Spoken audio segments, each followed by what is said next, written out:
Confronté à une crise imminente, le ministre allemand des Finances et dirigeant d'un des partis au pouvoir a été limogé. Quel est l'avenir de la coalition Feu Tricolore?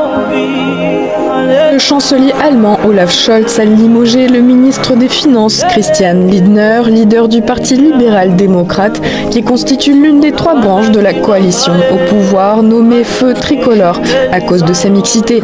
Selon les déclarations de Scholz et de Lindner, cette mesure décisive a été motivée par des désaccords sur la planification budgétaire qui constituaient notamment les tentatives de résolution de la crise ainsi que l'aide à l'Ukraine. Trop souvent, les compromis nécessaires ont été étouffés par des disputes ouvertement mises en scène et des exigences idéologiques bruyantes.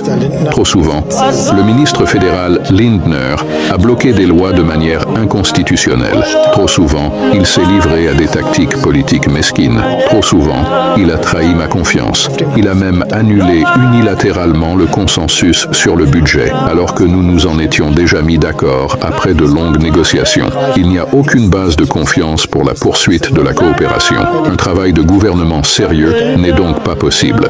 À la suite du limogeage du ministre des Finances, les ministres de l'Éducation et de la Justice ont déposé leur démission. Au cours d'une conférence de presse, le chancelier Olaf Scholz a déclaré son intention de demander au Bundestag de se prononcer sur un vote de confiance en janvier, ce qui permettra d'organiser des élections anticipées.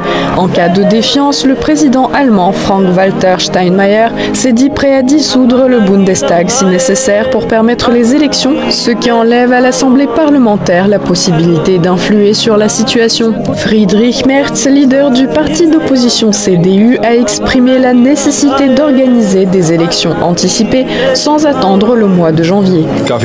Je voudrais également souligner qu'il existe toute une série d'engagements, de conférences et de décisions au niveau international, au sein de l'Union européenne, qui nécessitent un gouvernement fédéral allemand compétent.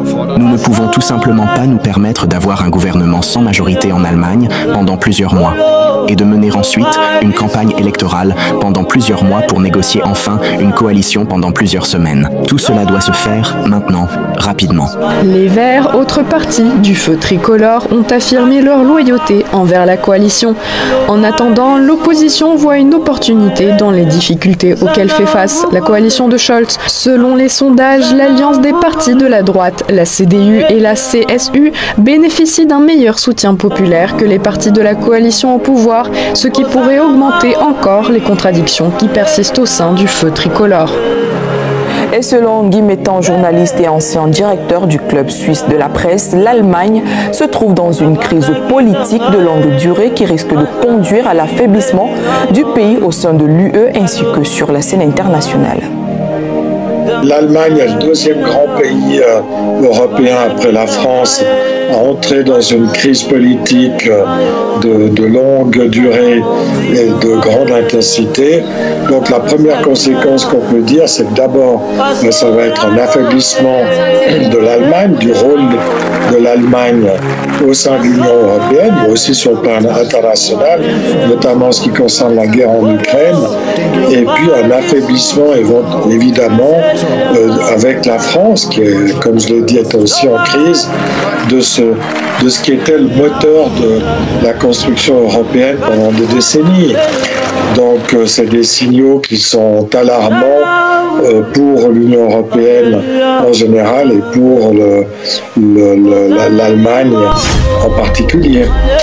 L'Allemagne est confrontée à une crise imminente. Le ministre allemand des Finances et dirigeant d'un des partis au pouvoir a été limogé. Quel est l'avenir de la coalition Feu Tricolore? Le chancelier allemand Olaf Scholz a limogé le ministre des Finances Christian Lindner